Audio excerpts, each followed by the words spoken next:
শুরুতেই ভিডিওটা দেখানো একটাই কারণ, আরজিকর কাণ্ডে যখন সারা পশ্চিমবঙ্গ উত্তাল, তখন এক সাধুকে দেখা গেল নবান্ন অভিযানে হাওড়া ব্রিজের ওপর, হাতে ভারতীয় পতাকা, জল কামানের সামনে। তখন থেকে মনের মধ্যে প্রশ্ন আসছিল যে এই সাধু কে, কী করে এনারা সাধু হন, সাধু হওয়ার জার্নিটা কীরকম হয়। সৌভাগ্যক্রমে হঠাৎ করে বাগবাজার চৈতন্য মেলায় ওনার সঙ্গে আবার দেখা হয়ে গেল। নাম, ফোন নাম্বার সংগ্রহ করলাম, বললাম যে চলুন একদিন আড্ডা মারা যাক।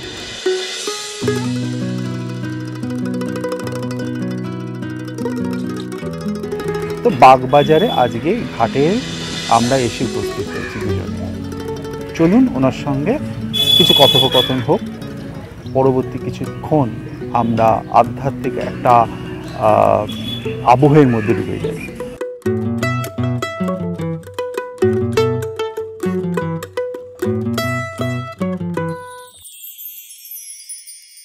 আপনার পূর্বাশ্রম সম্পর্কে যদি আপনি একটু কিছু বলেন। প্রথম কথা হচ্ছে যে আমার ভালো নাম বলতে যেটা বোঝায়, অর্থাৎ অফিসিয়াল নেম প্রবীর কুমার বোস। আমার নিকনেম বা ডাকনাম যেটা বলেন সেটা হচ্ছে বলরাম, এবং আমি বলরাম নামেই বেশি পরিচিত আর কি। সিঙ্গুর বলে একটা জায়গা আছে, সেখানে আমার বাল্যকাল, আমার ছাত্রাবস্থায় কেটেছে। তারপর পড়াশোনা করার জন্য আমাকে কলকাতা চলে আসতে হয়। এখানে আমাদের বাড়ি ছিল, সেই কারণেই আমাকে এখানে এসে আমি থাকার জায়গাটা পাই। আমি ইলেকট্রনিক্স নিয়ে পড়াশোনা করেছি এবং পরবর্তী সময় কিছু চাকরিও করেছি। ছোটোবেলা থেকে যেটা আমার নেশা ছিল যে ফটোগ্রাফি, 4 বছর ফটোগ্রাফি নিয়ে পড়াশোনা করলাম, ডিপ্লোমা এবং পোস্ট ডিপ্লোমা করলাম, এবং পশ্চিমবঙ্গ তথা ভারতবর্ষের অন্যতম প্রাচীনতম ইনস্টিটিউট থেকে আমার এই পড়াশোনা করা। এবং তার সঙ্গে সঙ্গে আমি বেশ কিছু ডকুমেন্টারি তৈরি করা, আন্তর্জাতিক পুরস্কারপ্রাপ্ত কিছু শর্ট ফিল্ম তৈরি করি, এবং তার টেকনিক্যাল ডিরেক্টর হিসেবে এবং ক্যামেরার পেছনে আমার কাজ ছিল। এবং তার পরবর্তী সময় ফটোগ্রাফি নিয়ে পড়ানো। যখন আমার জীবনের একটা পার্ট এলো যেখানে আমার গৈরিক বসনটা এসছে, সেখানে আমার সাধন পথের কিছু পড়াশোনা করা, আমি চিরকালই মনে হয় ছাত্রই থাকবো আমি আমৃত্যুকাল। কারণ মানুষ জন্মায় যখন, তখনও সে প্রথম দিন থেকেই শেখে, মা বাবা বলো, হ্যাঁ, সেইখান থেকে মানুষের শেখা শুরু হয়। আর মানুষ যেদিন মৃত্যুপথযাত্রী হয় সেদিন পর্যন্ত সেই মানুষটা শেখে। আর আমাদের শাস্ত্রে বলা আছে যে মানুষ তার শিক্ষা শেষ হয়ে যাওয়া মানেই আর মৃত্যু তারকে গ্রাস করলো। ফলে আমার মনে হয় আমার এই চিরকাল ছাত্র হয়ে থাকা এবং বিভিন্ন বিষয় আমার শেখা, এটা যেন আমার সঙ্গে যায় আর কি। আমি পড়ি, রোজ প্রচুর পড়ি, পড়াশোনা করতে আমার ভালো লাগে। আচ্ছা, একটা কথা বলুন আমাকে, যে সাধারণ জীবনের প্রতি আপনার আগ্রহটা তৈরি হলো? আমার পারিবারিক যে ব্যবস্থার মধ্যে দিয়ে আমাকে আসতে হয়েছে, আমাদের বাড়িতে শাস্ত্র, দর্শন, ভারতীয় দর্শন, এগুলোর আলোচনার ব্যবস্থাটা আমার বাবার ছোটোবেলা থেকে ছিল, এবং আমি আমার ছোটোবেলা থেকেই এই দর্শন জেনে এসেছি, দেখে এসেছি। সনাতন দর্শনের বিভিন্ন গূঢ় বিষয় নিয়ে আমাদের বাড়িতে আলোচনা হতো, বিস্তৃত আলোচনা হতো। তখন থেকেই একটা জায়গায় কোনো সময় মনে হয়েছে যে আমার একটা টান জন্মে গেছে, সেটাকে আমি ব্যাখ্যা করতে পারবো না। টান বিষয়টা এরকম যে মিষ্টি কেমন, আমি কথায় বলতে পারবো না মিষ্টিটা কেমন, মিষ্টি খেতে কেমন। মিষ্টি যিনি খেয়েছেন তিনিই বলতে পারবেন, তিনি বুঝতে পারবেন। বেশ কিছু জিনিস আছে আনএক্সপ্লেনেবল। ভালোবাসা কেমন, হ্যাঁ, এই দর্শনের প্রতি ভালোবাসা কি করে এলো, কেন এলো, ভালো লাগলো, এই দর্শনকে আমার নিজের মনে হলো, আত্মার কাছাকাছি মনে হলো, আর সেইভাবেই এই দর্শনের কাছাকাছি আসা, এবং পরবর্তী সময় এই দর্শন নিয়ে কিছু কাজ করার পরিস্থিতি তৈরি হলো, এবং সেটাই করছি এখন। আচ্ছা, ভারতের হিন্দু ধর্মের দর্শন অনেকটা বিস্তৃত, তার মধ্যে যেমন শাক্ত আছে, বৈষ্ণব আছে, শৈব আছে, গানপত্য আছে।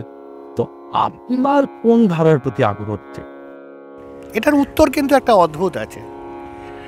এই অদ্ভুত উত্তরটা দিয়েই আমি শুরু করি। আমাদের সনাতন দর্শনে একটা কথা বলা আছে যে আমরা কিসের খোঁজে এসছি। বিষয়টা আমরা কিন্তু মোক্ষের খোঁজে এসছি। অর্থাৎ মোক্ষ কি? যে আর আমি যেন জন্মগ্রহণ না করি, অর্থাৎ যেখান থেকে আমার সৃষ্টি হয়েছে সেই সৃষ্টিতে ফিরে যাওয়া। এবার পদ্ধতি হচ্ছে বিভিন্ন ধরনের আমাদের সনাতন দর্শনের আর বিভিন্ন পদ্ধতি আছে। আপনি যেটা বলছিলেন যে বৈষ্ণব, শাক্ত, শৈব, গাণপত্য, এরকম নিরাকার, হিরস্বরবাদী, চারবাক তত্ত্ব, বৌদ্ধ, জৈন, এই যে বিভিন্ন পন্থা আছে, এগুলো সব পন্থা, এগুলো ধর্ম নয়, এগুলো পন্থা, সনাতন ধর্মের পন্থা। তো এবার বিষয় হচ্ছে যে আমার একটাই ব্যাখ্যা যে আপনি যে সম্প্রদায়গতভাবে যে দর্শন নিয়েই আপনি কাজ করুন না কেন, আলটিমেটলি এটা হচ্ছে বিভিন্ন ম্যানিফেস্টেশন।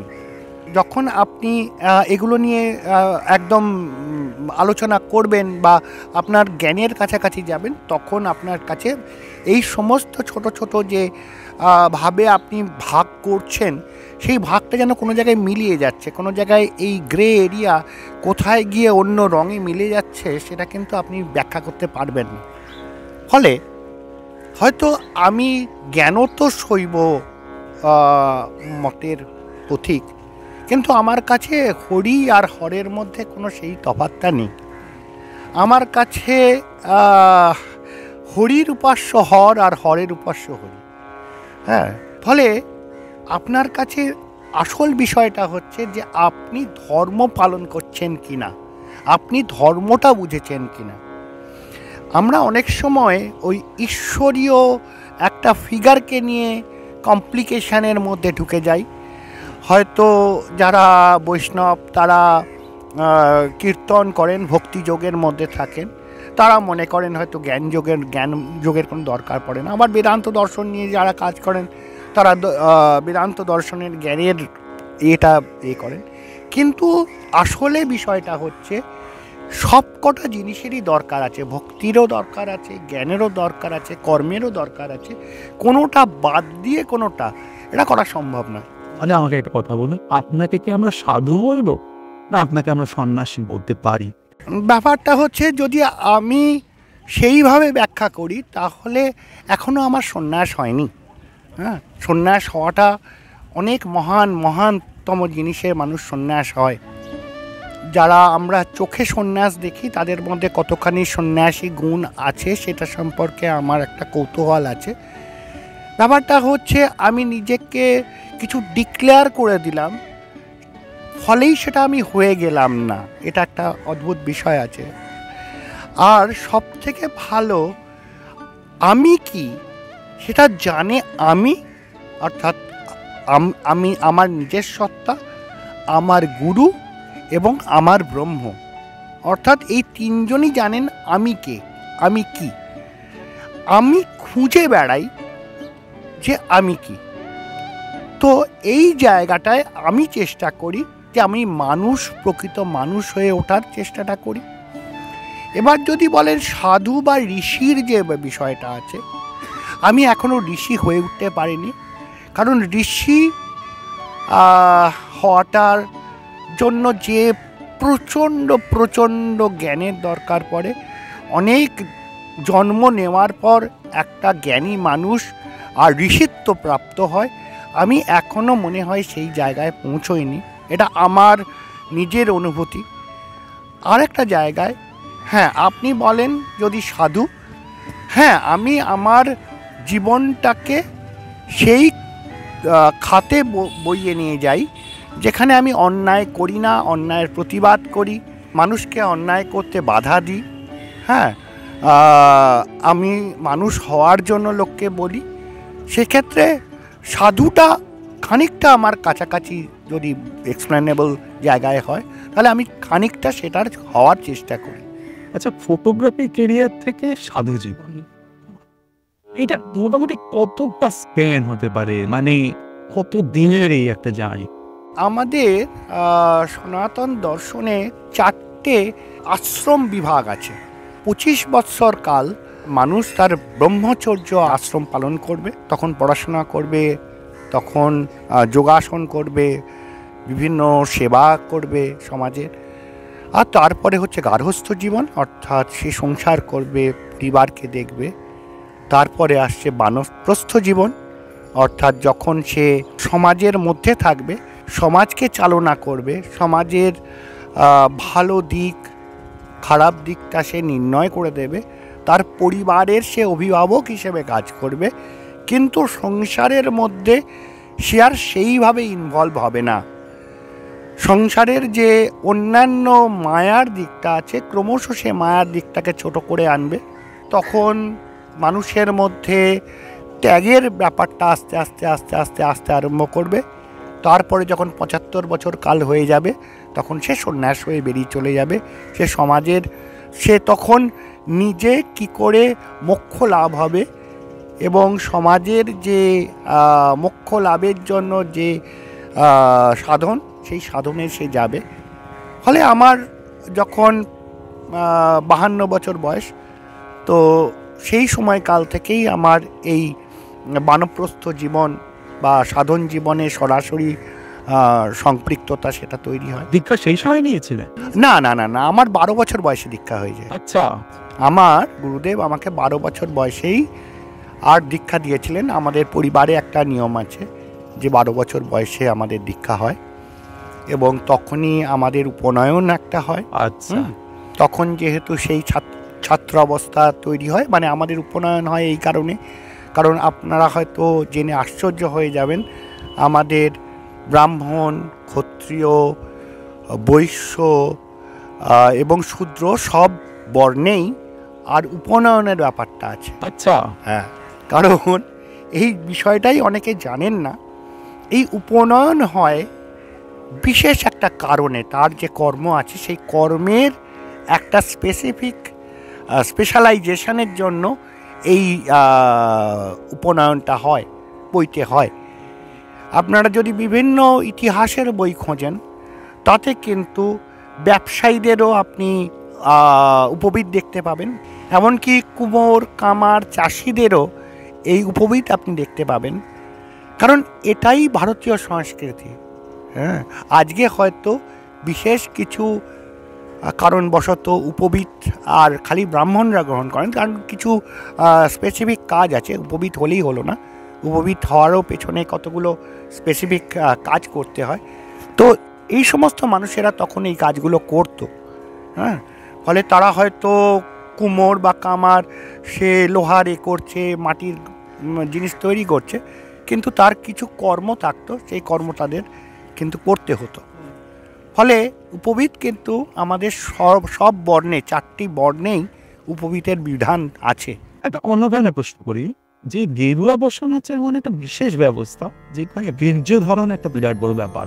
যদিও আপনি সন্ন্যাসী সাধু, কিন্তু আপনি আবার বিজয়ে থাকেন, সংসারেও থাকেন, এইটা কিভাবে ব্যাপারটা হয়? যারা ব্রহ্মচর্য পালন করেন, ব্রহ্মচর্য আশ্রম পালন করেন, তারা কিন্তু গেরুয়া বসন পড়েন। সেখানে হয়তো পরিষ্কারভাবে বীর্য সংরক্ষণের কথা বলা আছে, কিন্তু যখন সে সাংসারিক জীবন যাপন করবে তখন কিন্তু এই ব্যাপারটা নেই। আবার যখন পরবর্তী জীবনে সে বানপ্রস্থ বা সন্ন্যাসে আসবেন, তখন তাদের কতগুলো নীতি নিতে হয়। নীতি কীরকম? সংসারে থাকবেন, কিন্তু স্ত্রীর সঙ্গে কোনো সম্পর্ক থাকবে না। স্ত্রী তখন ভগিনী সম এবং বন্ধু সম, এবং যদি পারা যায় সপাকে ভোজ, সাধন পথের কিছু কর্ম আছে, তার সঙ্গে পড়াশোনা এবং সমাজের জন্য কাজ। আমাদের এই বানপ্রস্থ দর্শনে যে বিষয়, সেখানে হচ্ছে যে এই ভোগ করে আলটিমেটলি ভোগের আরও বাসনা বাড়ে। ফলে ক্রমশ তোমাকে ত্যাগের পথে যেতে হবে, যেখান থেকে তুমি আসল সত্যটা জানবে। তুমি এই যে মায়ার জালে যেটা জড়িয়ে পড়ছো, সেইখান থেকে তুমি মুক্তি লাভ করবে। প্রকৃতিগতভাবে আমরা মায়ার মধ্যেই রয়েছি, সম্পূর্ণ কেটে বেরোনো সম্ভব নয়, কিন্তু প্রচেষ্টা হয় যতখানি মায়ামুক্ত হওয়া যায় সেইখান থেকেই প্রচেষ্টা। এবং আমাদের সনাতন দর্শন সে কথাই বলে যে চেষ্টা করো যতখানি তুমি নির্লিপ্ত হয়ে যেতে পারো। এই যে কথা আছে নির্লিপ্ততা, হ্যাঁ, যেটা গীতাতেও বলা হচ্ছে যে সমস্ত কাজ করো মোহগ্রস্ত না হয়ে নির্লিপ্ত হয়ে কাজ করো, জিতলেও নির্লিপ্ত থাকো, হারলেও নির্লিপ্ত থাকো, কোনো সময় সুখের বহিঃপ্রকাশ দেখিও না, আনন্দের বহিঃপ্রকাশ দেখিও না, আবার দুঃখেরও বহিঃপ্রকাশ দেখিও না। তো এই জায়গা থেকে আমাদের দর্শন একটু অন্যরকমভাবে চিন্তা করায়, সেই কারণেই আমাকে এই পথে আসা আর কি। আপনার প্রত্যেক দিনের দিনচর্যাটা কেমন? ভোর 4টের সময় ওই ব্রাহ্ম মুহূর্তে ওঠা ওই সব না, আমি অত ব্রাহ্ম মুহূর্তে ওঠার আমার হয় না, কারণ আমি মোটামুটি ওই ব্রহ্ম মুহূর্ত যেটা সেই অবধি পড়াশোনা করি, আমি তারপরে শুতে যাই। মোটামুটি 9টা 9:30 সময় আমি উঠে পড়ি, ঘন্টা 4-5 ঘুমোই। তারপরে আমার কিছু ব্যক্তিগত প্রাতঃকর্ম আছে, সেগুলো সম্পূর্ণ করি। আমার কিছু পোষ্য আছে, তো তাদের খাওয়া এগুলো ব্যবস্থা করি। অন্য আরও কিছু কাজ আছে, সামাজিক কাজগুলো আছে, আর সেগুলো কাজকর্ম করি করে, আর যখন যেখানে প্রয়োজন মানুষ ডাকে সেই সব জায়গায় যাই। তাহলে ধ্যান কখন করেন, জপ কখন করেন, সাধনার সময়টা সেটা আমি সকালবেলার দিকে করি। আচ্ছা, আমার গুরু যখন আমার 12 বছর বয়সে আমি প্রশ্ন করেছিলাম, আমার মা খুব শিখিয়ে পড়িয়ে আমাকে একটা প্রশ্ন করতে বলেছিল। তো আমার তো তখন খুবই ছোট আর কি, 10-12 বছর বয়স। তখন আমার গুরুদেবকে আমি প্রশ্ন করেছিলাম, বাবা আমি তো ছাত্র, তো আমি কখন সাধনের কাজটা করব? তখন আমার গুরুদেব অদ্ভুত কথা বলেছিলেন যে তুমি কি জানো যে তুমি কাকে ডাকছো? তোমার না, আমি তো জানি না কাকে ডাকছি। বলে তুমি তোমার বাবাকে ডাকছো, আসল বাবা তো তিনি, তুমি তাকে ডাকছো। তো তাকে যখন ডাকছো, যিনি তোমার বাবারও বাবা, তোমার মারও বাবা, আমারও বাবা, তো তাকে যখন ডাকছো তো কোনো সময় আছে কি তাকে ডাকার? হ্যাঁ, তুমি প্রাতঃকর্ম করতে করতে ডাকবে, তুমি ঘুমোতে ঘুমোতে ডাকবে, তুমি খেতে খেতে ডাকবে, তোমার যখন মনে হয় তুমি তখন তাকে ডাকবে। তিনি তোমার ডাকার উপর কতখানি তুমি শুদ্ধ মনে তাকে ডাকছো তার উপর নির্ভর করবে তিনি তোমার ডাকে সাড়া দেবেন কি দেবেন না। ব্যাপারটা এটাই, মানে ব্যাপারটা হচ্ছে সাধন একটা অন্য বিষয়। যদি ভক্তিটাকে বুকে রেখে কন্টিনিউয়াসলি দেহের ভেতরে যদি নাম হয় এবং হাতে কর্ম হয়, এখানে কিন্তু একটা অদ্ভুত কথা বলা আছে। এই সনাতন দর্শনটাই এই কারণেই মাহাত্ম্য এখানে, যে বলছে যে শুধু তুমি কর্ম করবে, আমাকে ডাকবে না তাও হবে না, তুমি হাতে কর্ম করবে, বুকে ভক্তি থাকবে, আমাকে ডাকবে, আর মাথায় জ্ঞান তোমার বসে থাকবে। এবার বিষয়টা এরকম আছে যে যদি কোনো কর্ম যদি ভক্তি নির্ভর না হয়, ভক্তি তার যদি আধার না থাকে, সেক্ষেত্রে জ্ঞান যদি তাকে পথ নির্দেশিকা না দেয়, তাহলে সে কর্মটা অপকর্ম হবে। ফলে কোনটা আমার কাছে কর্ম, কোনটা অকর্ম, কোনটা অপকর্ম, এই জ্ঞানটা আমার অবশ্যই থাকা দরকার আছে। আমি কোনো কিছু দেখানোর জন্য কাজ করা আর কাজের জন্য কাজ করা, কাজটা আসলে কি? কাজটাও কিন্তু ম্যানিফেস্টেশন। কীরকম ম্যানিফেস্টেশন? যে কর্মটা তখনই যখন সেটা মঙ্গলদায়ক, অর্থাৎ আমার কাজটা যদি মানুষের মঙ্গল তৈরি করে, মঙ্গলদায়ক হয়, তাহলে আমার কাজটা কর্ম, না হলে আমার কাজটা অকর্ম। আর যদি সেটা ক্ষতিকারক হয়, সেটা হচ্ছে অপকর্ম। ফলে আমার কর্মটা কিসের উপর নির্ভর করবে? সেক্ষেত্রে আমার ধর্ম ভক্তি দিয়েছেন, জ্ঞান দিয়েছেন, একটা বুকের জন্য, একটা মাথার জন্য। ফলে তাকে নিয়ন্ত্রণ, আমার কর্মকে নিয়ন্ত্রণ করার জন্যই এগুলো, কিন্তু কোনোটা ব্যতীত নয়, এটাই হচ্ছে বিষয়। ফলে আমার ক্ষেত্রেও এই একই বিষয়টা চলে আর কি, কন্টিনিউয়াসলি। শেষ প্রশ্ন করি আপনাকে, যে আপনি যখন সন্ন্যাস নেবেন, একটা সময় তাই যখন সন্ন্যাস নেবেন, তো তখন আপনি আপনার স্ত্রীকে কি এই পথে আর কি অনুপ্রাণিত করবেন এই পথে আসবার জন্য? আমাদের শাস্ত্রে এ কথাও বলা আছে যে সন্ন্যাস জীবনের দুজনের পথের সাথী, কিন্তু সেখানে আমার যে জ্ঞান আছে, আমার যিনি আমার ধর্মপত্নী, যে কারণে ধর্মপত্নী বলা হয়, এই ধর্মপত্নী হচ্ছেন আমার ধর্মের অন্যতম অর্ধাঙ্গিনী তিনি। হ্যাঁ, যে কারণে আমাদের অর্ধনারীশ্বরের উপাসনা করা হয়। হ্যাঁ, সেখানে শিব কিন্তু শক্তিকে বাদ দিয়ে নয়। ফলে এখানে কেউই আমরা একা একা কিছু করতে পারি না, কিন্তু যার হয়তো বিবাহ করেননি বা কিছু করেননি, তারা তার মতো করে সন্ন্যাস জীবন যাপন করেন। আবার যারা রয়েছেন তারা সেইভাবে সন্ন্যাস জীবন যাপন করেন। হ্যাঁ, ফলে বিষয়টা এরকম, মানে শুধু তো শরীর তত্ত্বটা নয়, শরীর তত্ত্ব 25 থেকে 50-এর মধ্যে শেষ। তারপরের যে জীবনটা আছে, আগের যে জীবনটা আছে, তাহলে সে জীবনের কোনো মূল্য নেই। তো সে জীবনের তো মূল্যায়ন হয়, তো সেই জীবনের মূল্যায়নটা করার জন্য তো সাধন দরকার।